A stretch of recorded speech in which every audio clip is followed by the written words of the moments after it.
बहुत सारे बच्चे जो हैं हार मान चुके हैं। बहुत सारे बच्चों को ऐसा लग रहा है कि गुरुजी मुझसे नहीं हो पाएगा, अब मेरा सपना टूट गया। आप बच्चों जितना नंबर आप ला सकते थे उससे बहुत कम नंबर लेकर आएंगे, आपसे पढ़ाई नहीं हो पाएगा। कि सर लास्ट के 20 दिनों में हमारी जो स्ट्रेटजी होनी चाहिए उसमें हमारा रूटीन क्या होना चाहिए। नमस्ते प्यारे बच्चों, कैसे हैं आप सभी। उम्मीद करता हूं बहुत अच्छे होंगे। आज मैं उन बच्चों से बात करने आया हूं जो अंदर से टूट चुके हैं, जिन्हें लगने लगा है कि गुरुजी अब मुझसे नहीं हो पाएगा, मेरा सपना टूट गया। लेकिन बच्चों, सच ये है कि अभी सब खत्म नहीं हुआ है। जनवरी का महीना चल रहा है और यही महीना आपका सबसे अहम समय है। अगर आप 12वीं के विद्यार्थी हैं तो आपके पास लगभग 20 से 25 दिन हैं, और अगर आप 10वीं में हैं तो लगभग 1 महीना। इस समय बच्चों, डर हर किसी को लगता है। जनवरी में लगता है पढ़ाई नहीं हो पा रही, फरवरी आते आते डर और बढ़ जाता है। लेकिन सच जान लीजिए, अभी जो कुछ भी किया जा सकता है वो सिर्फ जनवरी में ही किया जा सकता है। यही आपका आखिरी मौका है खुद को साबित करने का। अब बात करते हैं मोटिवेशन की। जिस तरह हमें भोजन चाहिए, ऑक्सीजन चाहिए, उसी तरह बच्चों मोटिवेशन भी जरूरी है, खासकर इन आखिरी 20 से 25 दिनों में। अब ध्यान से सुनिए। सबसे पहले हम सीखते हैं रेस से। रेस में आखिरी सेकंड तक कोई नहीं बता सकता कि विजेता कौन बनेगा, क्योंकि कई बार पीछे वाला खिलाड़ी आखिरी वक्त में अपनी पूरी ताकत झोंक देता है और वही जीत जाता है। बच्चों, रेस अभी खत्म नहीं हुई है, सब कुछ अभी भी आपके हाथ में है। दूसरा उदाहरण लेते हैं क्रिकेट मैच का। जब भारत का मैच होता है, पूरा देश उम्मीद लगाए बैठा रहता है, मारो, चौका मारो, देश के लिए जीत कर आओ।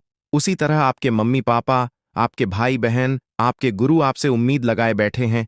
उस उम्मीद को टूटने मत दीजिए। तीसरा उदाहरण है कछुआ और खरगोश। खरगोश तेज था लेकिन सो गया, कछुआ धीमा था लेकिन रुका नहीं और वहीं जीत गया।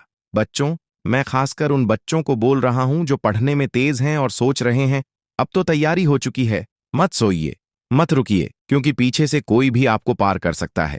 अब बहुत ध्यान से सुनिए। लास्ट 20 दिनों में कोई रूटीन नहीं, सिर्फ पढ़ाई। अगर आप अब भी पूछ रहे हैं सर रूटीन क्या हो, तो समझ लीजिए आप अभी भी सीरियस नहीं हैं। मूवी देखने के लिए कभी रूटीन बनाया? रील देखने के लिए कभी टाइम टेबल बनाया? नहीं, क्योंकि वहां मजा है। लेकिन बच्चों, मजे में भविष्य नहीं होता। अब पढ़ाई की बात करें। कम से कम 9 से 10 घंटे की पढ़ाई हर हाल में करनी होगी। कमजोर विषय पर ज्यादा फोकस, मजबूत विषय को हल्के में नहीं लेना। हर दिन एक पूरा प्रैक्टिस सेट, सिर्फ ऑब्जेक्टिव नहीं, पूरा पेपर। और सबसे जरूरी बात, राइटिंग स्किल। आप कैसे लिखते हैं यही आपके नंबर तय करेगा। अगर पूरा उत्तर याद नहीं है फिर भी लिखना सीखिए, अपने शब्दों में समझाकर, मिलाकर।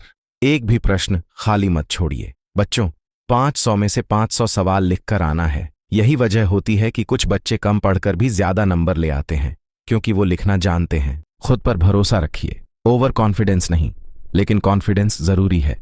सुबह उठते ही खुद से कहिए, मैं कर सकता हूं, मुझे करना ही है। नींद कम हो रही है, 20 दिन सह लो। ठंड लग रही है, 20 दिन सह लो। पेपर के बाद जितना सोना है घोड़ा बेच के सोना। लेकिन आज नहीं रुके तो कल रिजल्ट वाले दिन सीना चौड़ा करके चलोगे। और बच्चों, आज का ये वीडियो देखने के बाद आपके मन में कैसा फीलिंग हो रहा है, कि आप मोटिवेट हुए कि नहीं हुए, मुझे कमेंट बॉक्स में जरूर लिखिएगा प्यारे बच्चों, कि आपको इस वीडियो से कितना मोटिवेशन मिला। मिलते हैं फिर किसी वीडियो में।